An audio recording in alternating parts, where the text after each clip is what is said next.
But I will know on Monday, on the 8th. Councilor Thompson?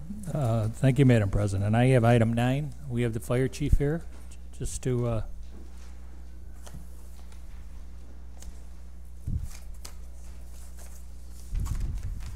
Good morning, good afternoon, everybody. Good morning, Good councilors. afternoon. Hi, Chief.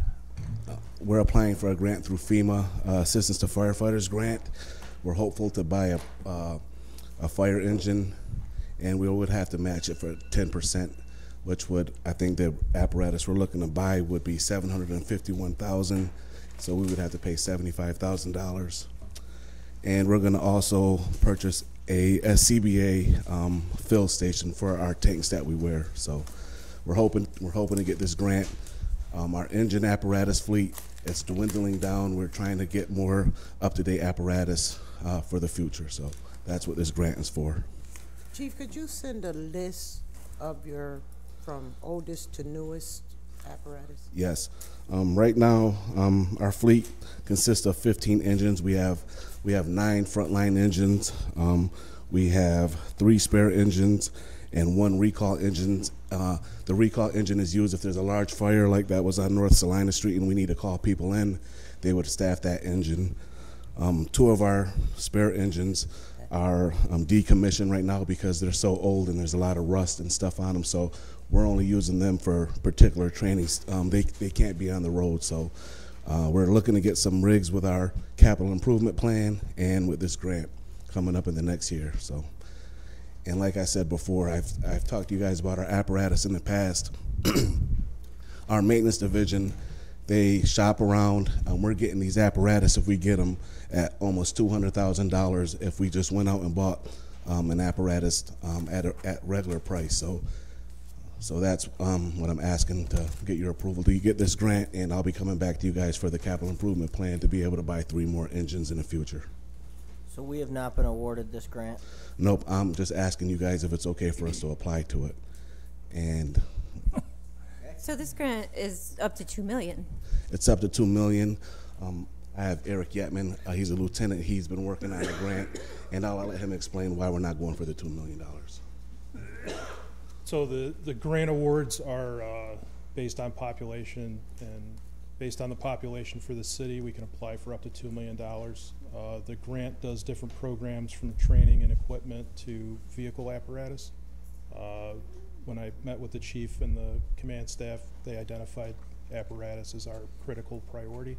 So we were looking to get some apparatus to improve our fleet.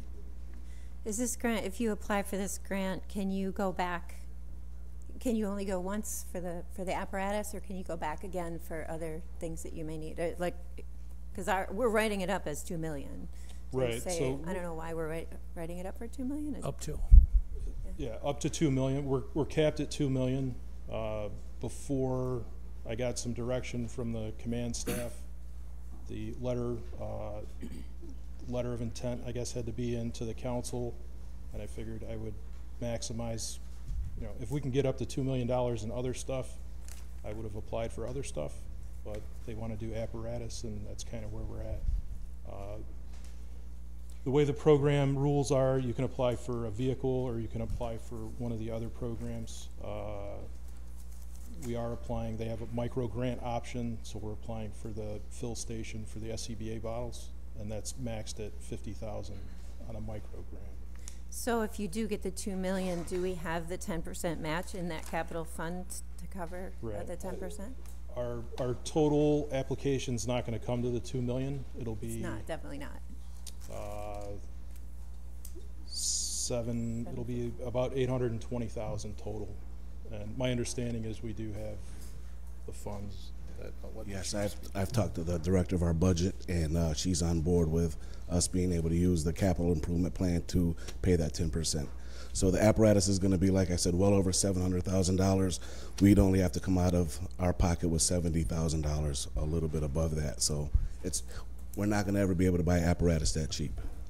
No, I'm for it. For it. I'm just wondering about why we're approving up to $2 million when we only need $750,000. I guess because that's what we're eligible to actually apply for, but we want to be competitive. If we put too much money down, we'll be less competitive to other cities that are applying for the same amount of money.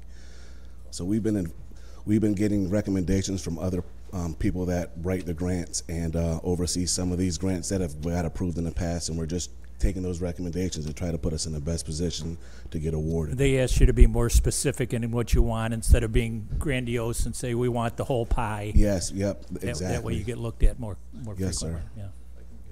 So it's only gonna be So- 750. Basically, I capped out the grant when I sent the request in, because the letter's gotta be in 2 Fridays before the study session, before the Monday meeting. I got 30 days from when the Right. grant application opens to the time it's due. So this application's due on Friday the 26th. And to get it on the agenda for today, I had to have the letter in before we actually knew how we were gonna apply. Right. And I didn't wanna limit us to a Which small doesn't, project. which doesn't limit you from adding something if you want, because it's up to $2 million. Right, correct. Right. It's a standard practice to ask for more, because otherwise they'd be coming back to you to amend it repeatedly. So this gives them the flexibility to actually process the grant, so that's why it would be a larger. But my question was regarding the 10% match at 2 million. We're okay with that in our capital improvement? capital fund? You'd only provide the match according to the grant Right. that you get, so, Assuming, we're approving 2 yeah, so million. odds are good based on this, we're probably not gonna get the 2, so, Yeah. so we should be okay. Any other questions? Sounds like a good idea. Thank you. Thank you. Have a good day. Yeah. Thank you. And before I go any further, I do this every meeting. We have some guests sitting here from Syracuse Academy of Science. Welcome and thank you for coming to our study session of the council. Make them stand. Thank you.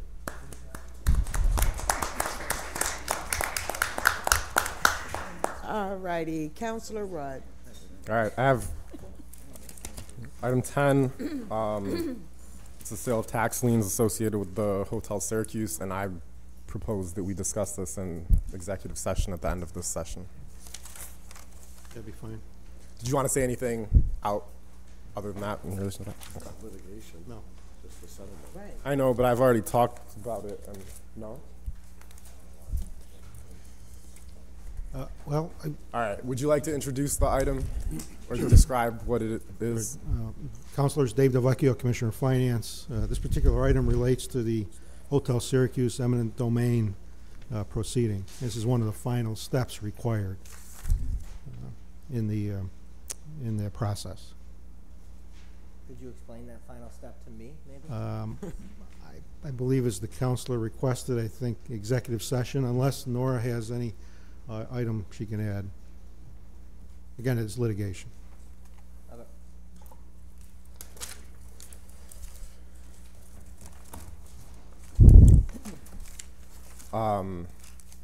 So I say we talk about it so people can ask questions after. 11, 11 is permission to borrow through the Industrial Development Agency for the joint school project, $80 million. Corcoran, Nottingham, Bellevue, Ed Smith, and Blodgett schools are all eligible under this borrowing. And the exact rollout will happen next year, early 19, but we need permission from the council. Joint School Board and the Board of Education have already approved this. okay. I'm gonna hold a finance hearing just to get an update on the JSCB stuff in general. Sure. So, Could you list the schools again one more time, Mr. DeVecchio? Included in the legislation is Corcoran, Nottingham, Bellevue, Ed Smith, and Blodgett. And the biggest West portion Side going Academy of toward Blodgett. Corcoran. What's that? The biggest portion of it is going toward Corcoran. Right, and I don't have the details on I how do. it's split, but yes, it's not an even distribution, right. the idea is the improve. Information? I believe Mary Roberson's here, perhaps she would have it, or we could probably get that for you. Good afternoon, councilors. Mary Robinson, city engineer. Will rollout mean that they start construction on these, start work on these projects next year? Yes. Yes. Okay. I'm still going to hold a hearing so we can talk about it more in detail because I think everybody is interested in understanding how the JSCB stuff is going. Logic. Committee. What? Committee meeting. Yeah. When do you think you'll hold that, Counselor? I'm going to go try to schedule it and reach out to the school district people and hopefully For the JSCB board? soon. You're not holding this though? Okay. You're gonna move it, but still schedule a committee meeting? Is that right? I don't know, I may hold it. I want to see if I can get it scheduled as soon as possible, and then we'll go from there. I mean, hold with a question mark. Thank you. 12. Half an hour. Councilors, item 12 relates to an annual request to issue a revenue anticipation note. This year, $43.7 million. You recall a few months ago, I was here for the school district, and the purpose of this borrowing is for the city, helps us pay our bills through June, and in June we receive a large amount of state aid that reimburses us to cover this. Any questions on 12? Yeah, when you mention the large amount of state aid, is it, how much does the state aid reimburse? Just curious. I believe, All of it's reimbursed.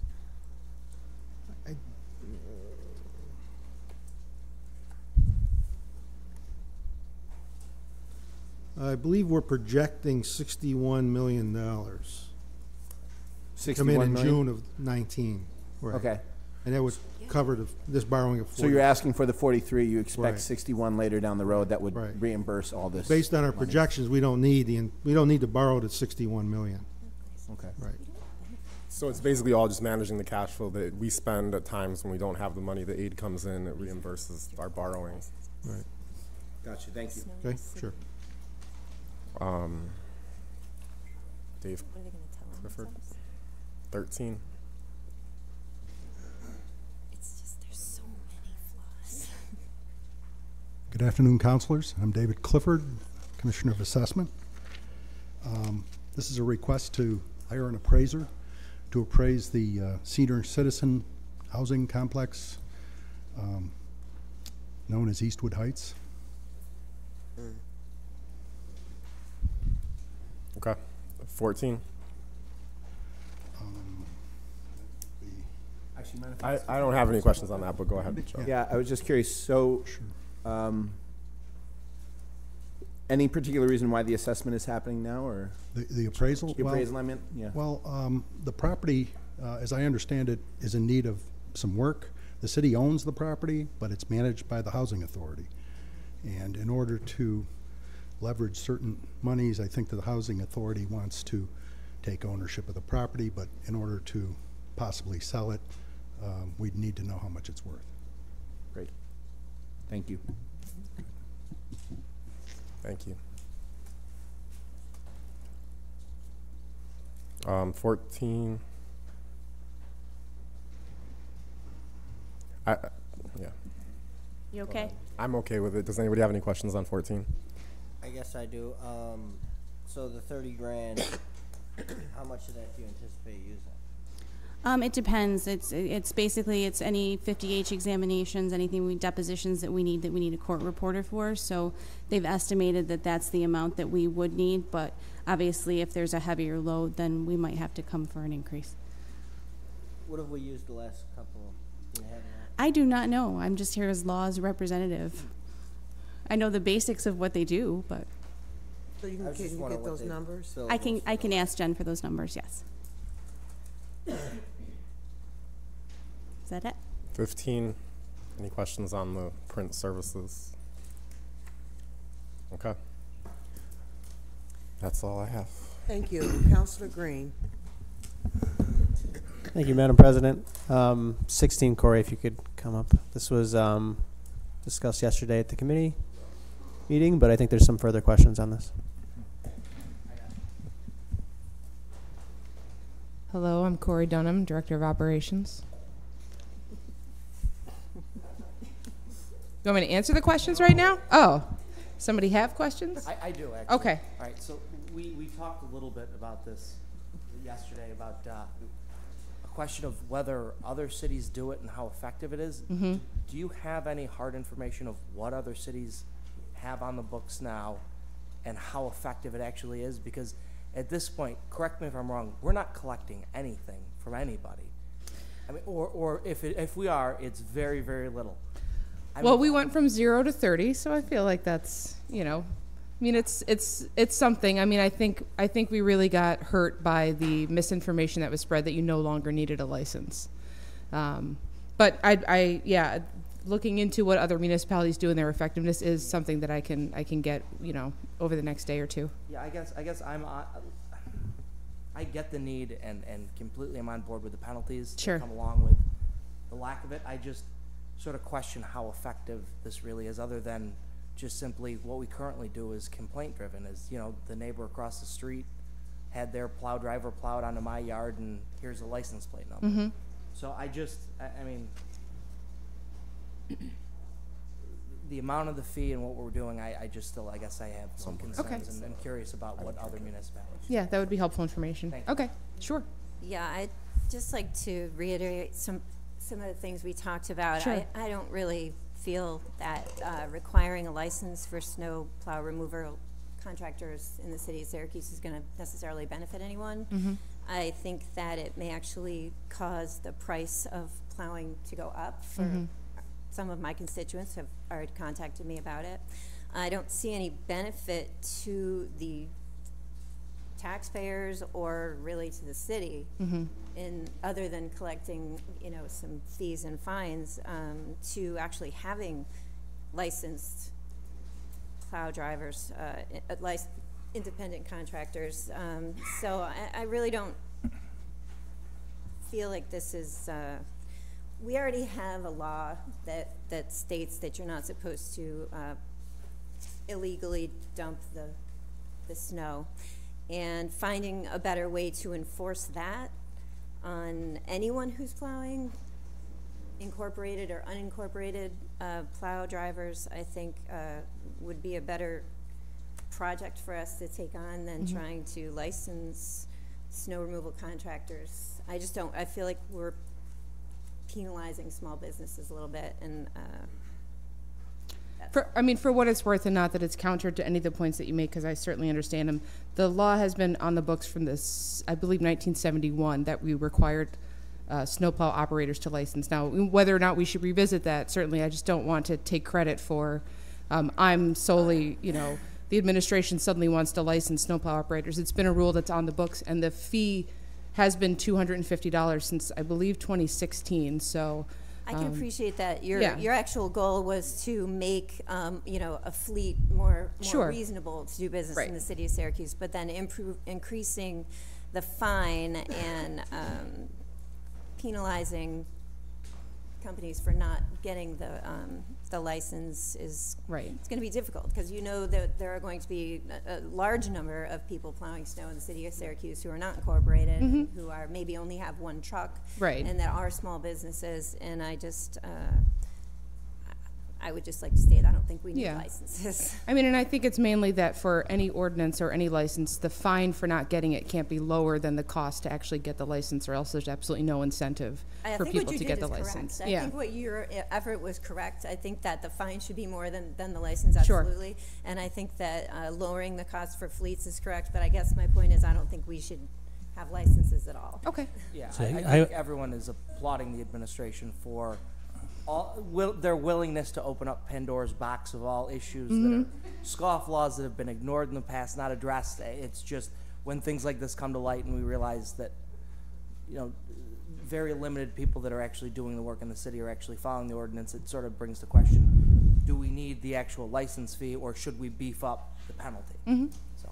Fair enough. I would suggest that the reason for the licensing is very sound, that you want a license. The city wants to have an idea who is on their roads plowing, who has licenses, do they have insurance, do they have accountability to the city. And this is the reason that we want to have the regulation for licensing. I understand the burden on the person who's doing the plowing, but $250 for a license to plow 26 times or something during the year is not too much. Right. And for me, I share your concerns, but I think that the fine should be significantly higher than what it is. So it should be an incentive for the person to get the license versus a disincentive for them not to.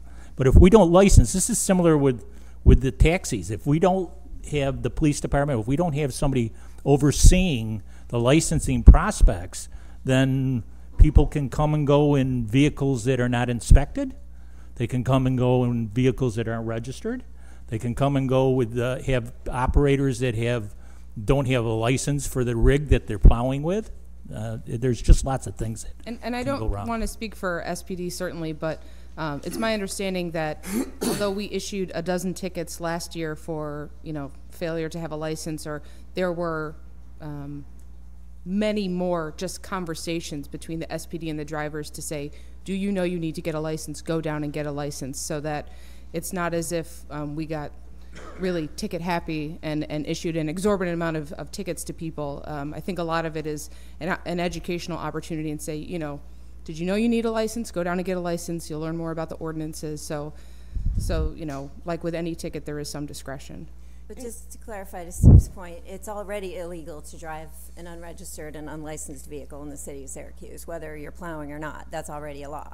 So it's not like having a plowing license is going to stop that kind of behavior. The illegal plowing will still be illegal plowing, and then the plow drivers are But it would be that the city would be saying that we're not sanctioning that. If you said that you don't have to have a license, I mean, if you said that the city isn't issuing the license, that it would say to me, then it's laying the burden on the police or whatever to find those people, you're right, that aren't operating the vehicle with a license, or aren't operating it with a registration or whatever, is illegal. But when you have these shops and they come, which they're supposed to, and they're supposed to now, and they haven't been, and that's the question: why aren't they doing this?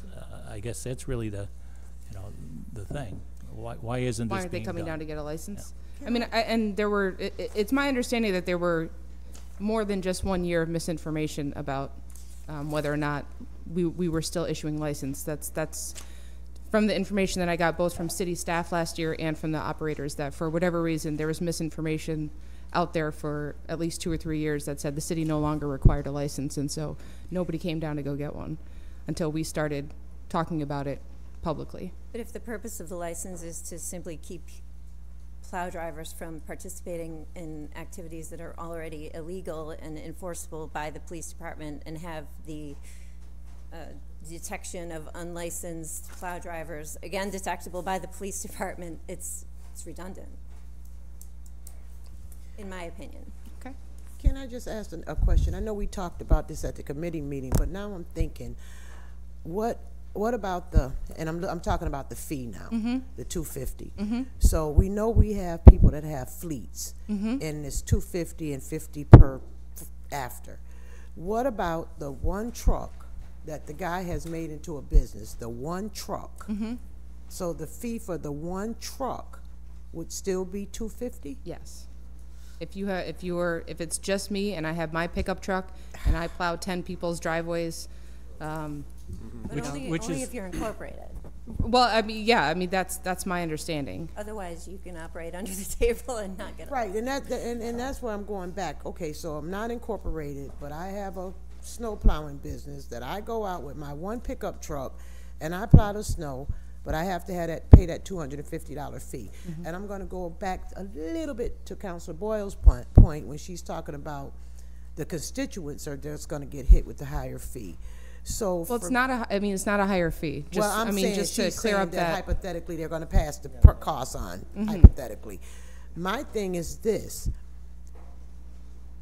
small business, which we're trying to bring to the table, and just because I have one truck with a plow, I'm still a small business. So to charge me the $250 that you're going to charge ProScape, that, for me, I should have said this yesterday, seems a little unbalanced. I mean, and this speaks to the issue of licensing in general. If I'm an electrician and I'm just a one-person shop and I'm an electrician, I'm still required to get a license to be a licensed electrician, or I can hear the argument from both sides. One thing I certainly hear, and I agree with, I thought what Councilor Thompson said was very valid, very similar to the taxi decals and the fact that they have to pay fees to be involved in business in the city. Barbers need licenses. You know, you're engaging in a service, you're selling a service. So I see the practical argument there. I think it makes absolute sense. I do think, though, what Councilor Boyle and President Hudson just mentioned kind of creates some confusion. If that penalty only applies if you're in a legitimate business, then of course you have many who will escape that by operating under the table. And so I think there may be a need for remedy there. Yeah, and I can double check and look through, work with Catherine, because whether it is you have to be incorporated or you're just, it's not. You're shaking your head no. So it's just anybody who, so if you've contracted with me, I don't have a business, I'm just an individual, but you're paying me to clear your driveway, I need to get a license. Okay, so that's my error. I think I misspoke yesterday. What if I'm doing it for free? Well, you're just such a Into my generous house. man, Joe Carney. I mean, like, what if, Come do mine for free. yeah. I'm pretty sure if you're an electrician, I mean, you know, if you're an electrician and you're my brother and you're an electrician, you come over to my house and do work, you're still supposed to be licensed. You're still supposed to be a licensed electrician. And if there's a fire, my insurance company is probably going to I'm not a ask, plumber, I still do plenty of work. you know, All right, Corey. if everybody followed all the laws, none of us would be here. So what I would suggest, getting back to Councilor Carney's point, I think it would be helpful if you can provide us with information what other cities do. Sure. I think that would give us a lot of context to see if this is, you know, a reasonable best practice, and then we can come back on Monday and revisit it at that point. That sounds good. Can I ask one? Thank you. Can I, Corey, thank you for the stuff, and I was in the meeting yesterday, but afterwards, is there any way we could, because it seems like the main goal is to get people to sign up and get the license. So could we do 1 year, and then we're not getting a ton of money from it now, but we could get money from the fines, and I would be fine with people being a little ticket happy for a year, but if we were ticket happy, could we make it so the license is free for 1 year in order to get compliance, and then we could grandfather people in to have a $50 renewal in the future years. So it's a real incentive so that there's no excuse, right? You get a license or you're getting a $250 penalty, and hopefully we get everybody in, and then we have a way to communicate with them in the future about the standard. Okay. I don't know, because I could see how we could raise more money in the first year just by having it be free and writing tickets for people who don't comply, than to charge everybody $250 and have a low. If you get compliance. if you get free cable for a year, and then they say, we're gonna charge you $250 for every thereafter, you know, people drop out. That's what. But that's why I'm saying make it $50 renewal for the people who, is $50 really worth a $250 Okay, we have too many conversations going on. Wait, too many conversations. I will over say here. also, you know, this is not intended to be a money grab. There is time that the SPD and other departments put into dealing with complaints about people, you know, dropping snow on sidewalks, and then there's time spent where, you know, DPW has just plowed a street and then a private contractor came and left snow all in the street, and now we're getting calls that they haven't, you know, these neighbors haven't seen a plow. I mean, it's, you know, it's not meant as a money grab. It is meant to try and compensate for the time that we spend doing this and to get people into compliance. But that suggestion, as well as I know the one made yesterday about, you know, a reduced fee if you sit in a half-hour session about what the city's ordinances are, I think those make sense. You know, the goal here is compliance. But then you're making people devote more time, and then we have to Right. devote more time, and it could probably just be a piece Sure. of paper Okay. to look at. Can I ask one question about the fine? If somebody gets the fine and doesn't have a fee, does the fine cover them getting a fee, or will they pay an additional? I believe as it is right now, they would pay the fine and pay to get the license. Yeah. Yeah. Because otherwise, why would you- often why people would would you just pay? roll the dice. Catch me once, and then I'll pay. We don't give away things for free. Okay. Thank you, Corey. Thank you. Item 17, I think, will be slightly less controversial. A chess table. Good afternoon, councilors. 17 is basically Commissioner DPW accepting the donation from the WACC for the chessboard and benches. Questions? It's exciting. Thank you. 18 is just a waiver of competitive bid for JGB or Omni for MEM, our repair division, to get hydraulics replicated that are broken on the trucks. These are the only two companies around that do it. Any questions on that one? Okay. Thank you. Thank you. 19 and 20. Mary, do you want to just give us kind of a basic overview of the project? Sure. 19 to 21 is federal funding that we got for the Pedestrian Safety Action Plan, and we received $1.63 million, and that's to improve uncontrolled crosswalks. So that's crosswalks with no stop signs and no signals. So it's either uncontrolled crossing or a signalized crossing. So we're asking for permission to bond, get project authorization and agreement with DOT for the design phase, which is not to exceed $326,000. Again, 100% reimbursable. We have approximately 88 uncontrolled intersections that we plan to address, and think we'll get to do in the order of 60 signalized intersections. Can you just give us an example of one of the intersections you're talking about, or the types of intersections? An uncontrolled intersection would be, there's some by schools, there's creek walk crossings, and the improvements would be additional signage, renewing the crosswalk, making it more visible, better signage. For the signalized crossings, we put backplates, which are the red yellow rectangular plates on the signals to make them more visible to the vehicles. In some cases, we can install these rapid flashing beacons where warranted on a really highly traffic crossing. So we will evaluate the crossing, determine what it needs, and that's part of the design process. I'll have more information once we get into it. In terms of locations, the signalized crossings probably be in the highly pedestrian traveled areas downtown. So you don't have a list, or you do have a list? We have a list of the uncontrolled intersections, and we have a large list of the signalized intersections, but we haven't determined which ones to do. Can I ask you, Mary, and I'm just going to go back, and so are we going back to, because there were a lot of areas in this city that were controlled previously, and we've removed lights, we've removed stop signs, so are we going to go back to some of those intersections now? Only to improve the pedestrian crossing. We're not going to change a crossing to be signalized. It's just to improve either the signalized pedestrian crossing or the uncontrolled crossing with no stop signs or signals. Because try and make it safer for the pedestrians, more visible. Understood. But I knew there were areas like one over there by New Street, that's just one, and I'm trying to think of the other ones that started out with lights. And now there's nothing. You remember that light? Because one went downtown, so they went over on New Street, and they took the one from New Street, and they moved it downtown. So we had areas that were controlled that they've taken them from, and I'm just curious to know, are you going to put them back? And there's still crosswalks there, you're saying? Yes. Okay.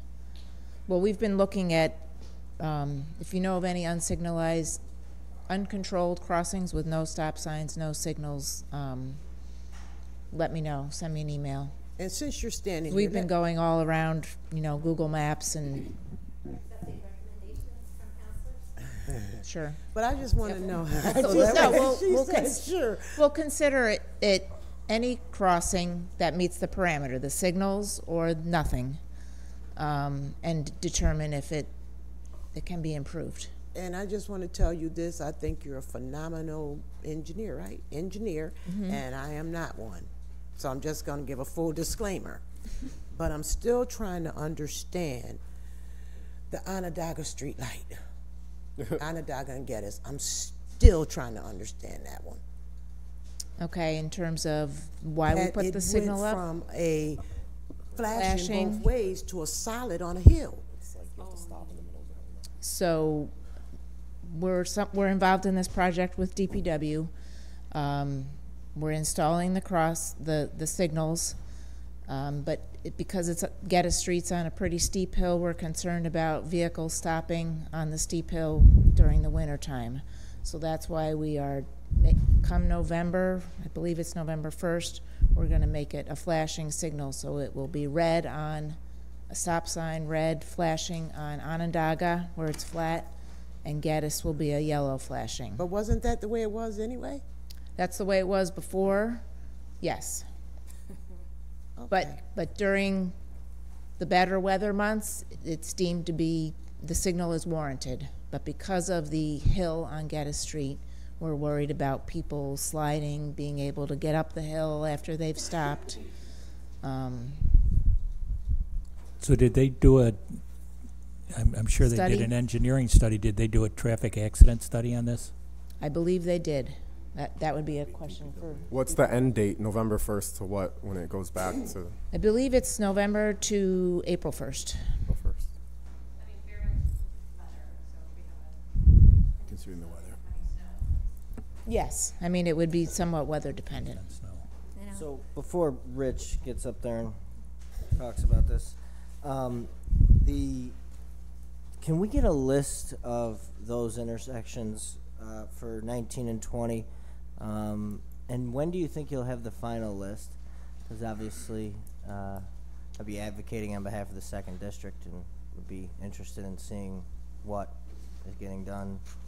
I think I can give you the list of the uncontrolled crossings that we have right now, or intersections. Okay. And then, And during design, we'll be developing the list of the intersections that we're gonna do. I can't answer that right now. try to be as fair to the 5 different district councilors as possible. Okay. Well, I mean, we were identified as a community with, high pedestrian accidents.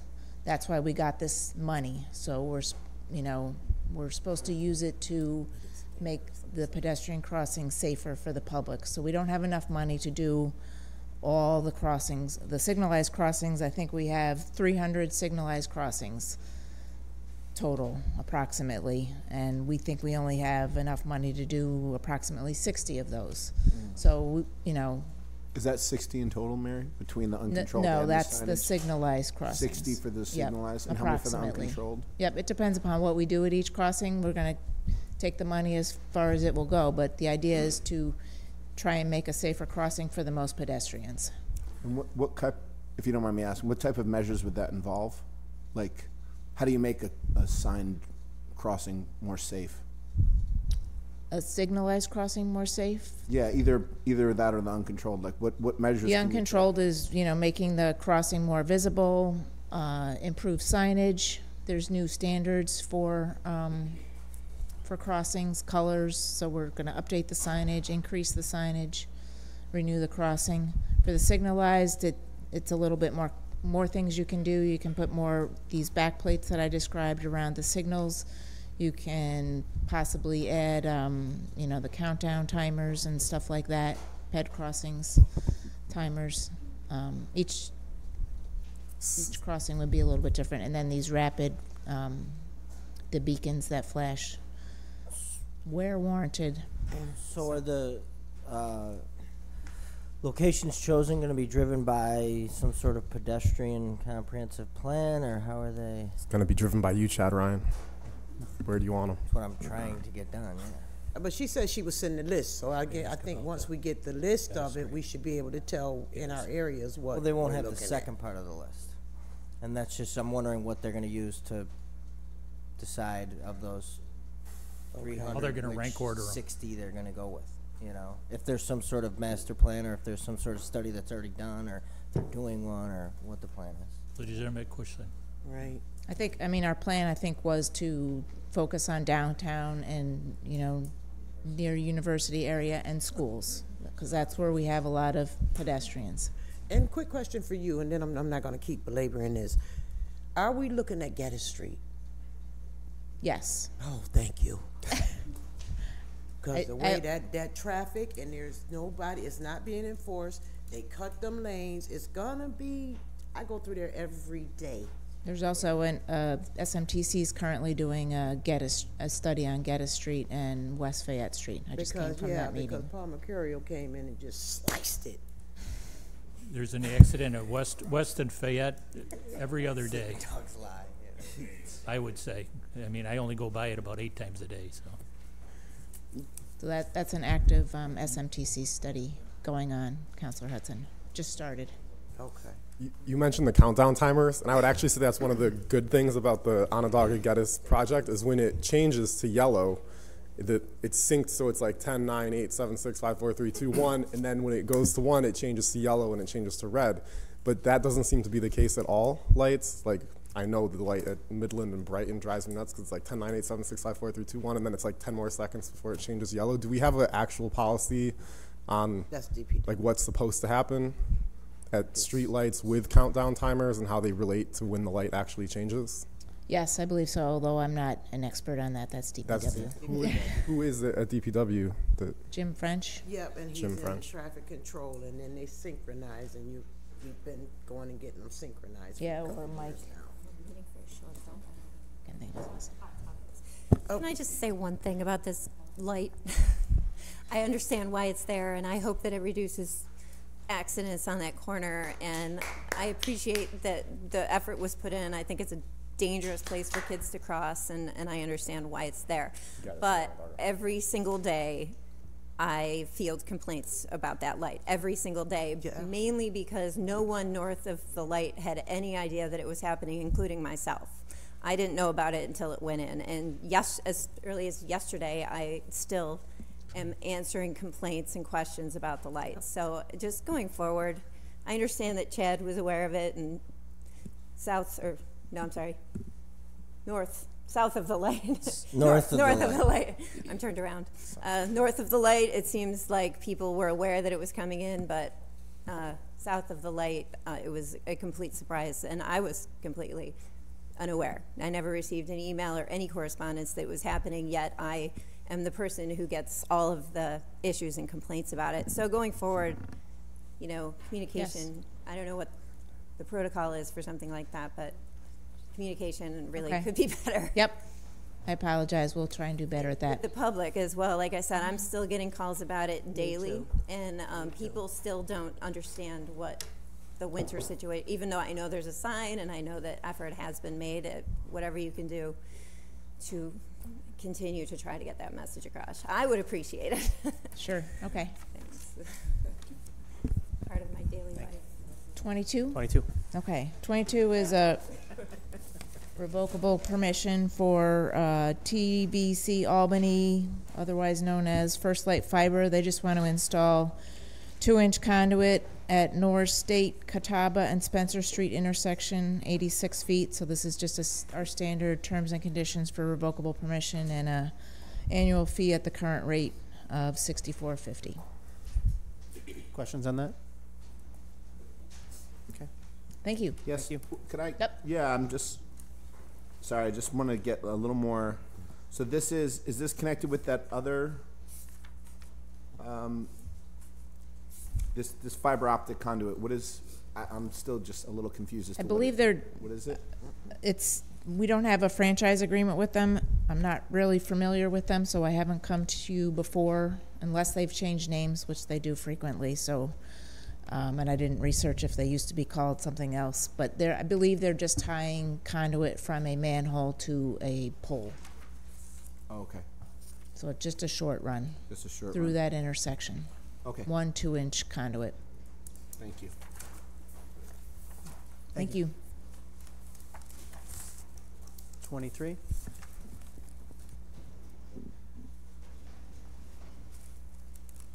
Good afternoon, councilors. Beth Smith from the Water Department. I have 3 items today.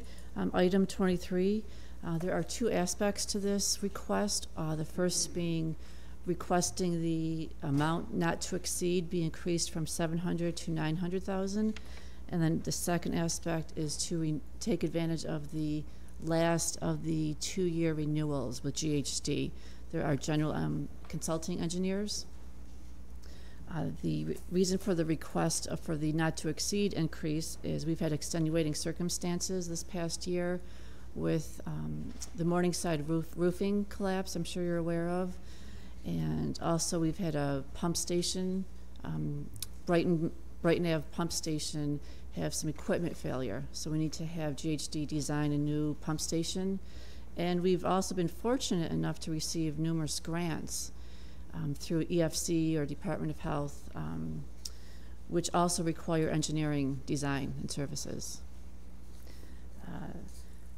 Second item being the annual cash capital transfer of funds into our water main replacement account. This is approved in our operating budget each year, and this will assist with the water main replacement planned projects. We have Elmhurst on the agenda for next construction period, next spring, and that will help take care of Elmhurst. Last item being the fire hydrant replacement. Again, an annual cash capital transfer approved in the operating budget to purchase approximately 100 new hydrants to replace some of the older hydrants that are just archaic. So you're going to replace all 100?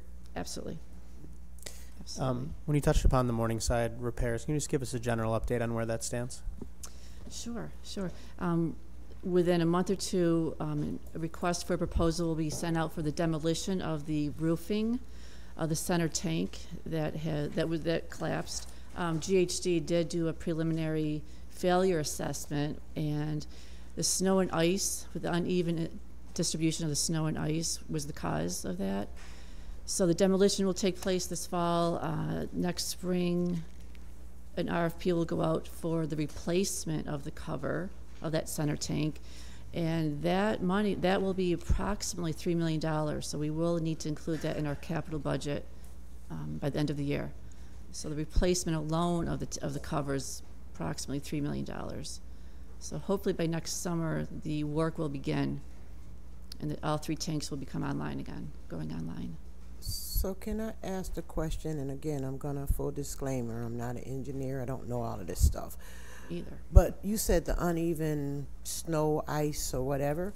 So I don't know if they even have anything like this, but is there anybody out here that in our climate that would have like a heat system that would go through to be able to move the snow and the ice off of the roof? What I believe happened, and again, the Commissioner, Joe Awald, is here also if there's any additional questions, but the uneven distribution, the codes have changed since the installation of this cover back 25 years ago. The codes for the structure, to build a structure, have become more stringent. So we don't foresee this happening again because they're becoming more stringent, the codes, to replace the cover.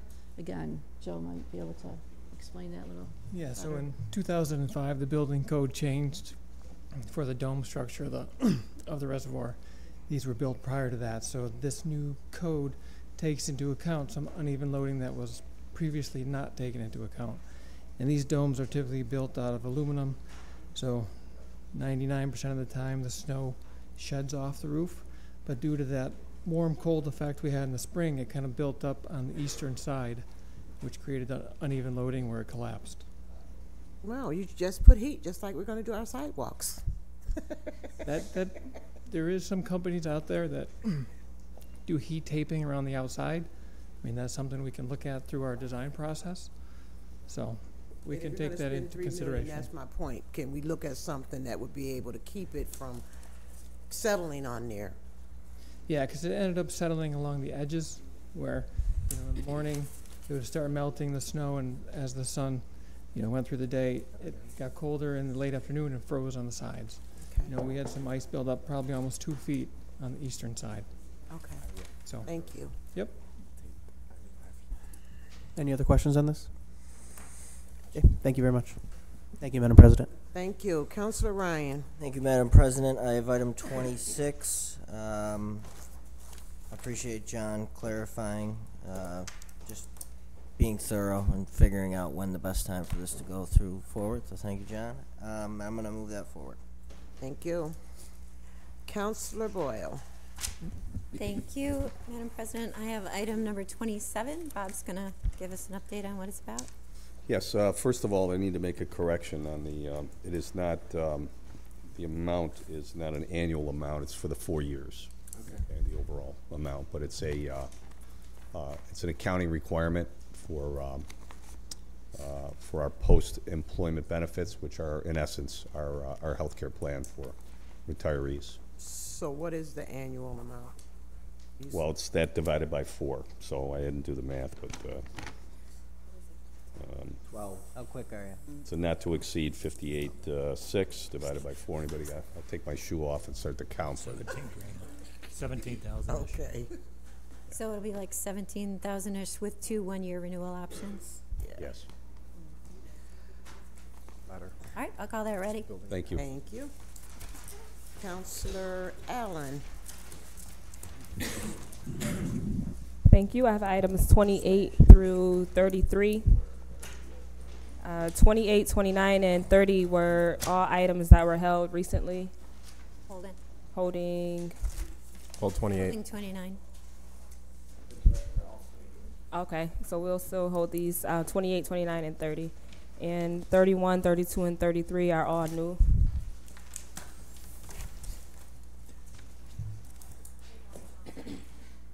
Thank you.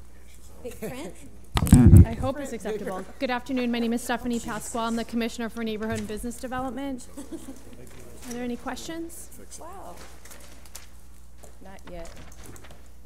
Thank you for making the print Stephanie. bigger. Oh my God, I Oh, can wow.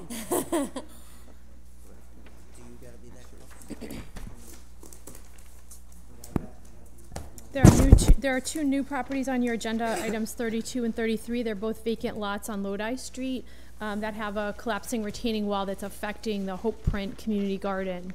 So the land bank is hopeful to take ownership of those lots and stabilize the retaining walls.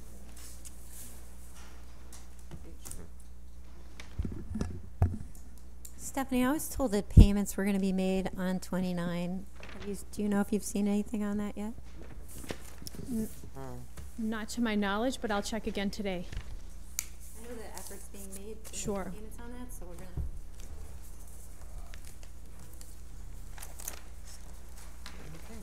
to. The 1811, 1812, aren't they on opposite sides of the street? Yes. Number And 31. how are they both adjacent? They're both owned by the city of Syracuse. Okay. Are there? It's fine. It just seems like it wouldn't be adjacent to the community garden for both lots if it's across the street. But Right. you end up doing all the work. Are you done? Tim? I'm done. Councilor Thanks. Russ? Number 31. This one seems to have a lot of communication. What's the last thing you've heard from them? There's an issue going on with a divorce, and they're trying to work out the disposition of the property, but it's a rental property. Okay. Okay. Thank you. Executive session for that one. Yep, after we do this, Counselor Green. Thank you, Madam President. I'll be introducing a waiver item based on the committee meeting we had yesterday from the Committee of Department of Public Works based on revisions to the ordinance governing rules regarding food trucks in the city. Okay, thank you. And with that, we are going to adjourn to executive session. Yep, I need them, and waive it, right. Motion? First? To discuss. So moved. Say what you're discussing. What it's about. And we are discussing what am I discussing? Item number 10. Item 10 on the ordinance. The sale of a tax lien to CIDA. Okay, for CIDA. And then we'll come back and we'll adjourn. Thank you.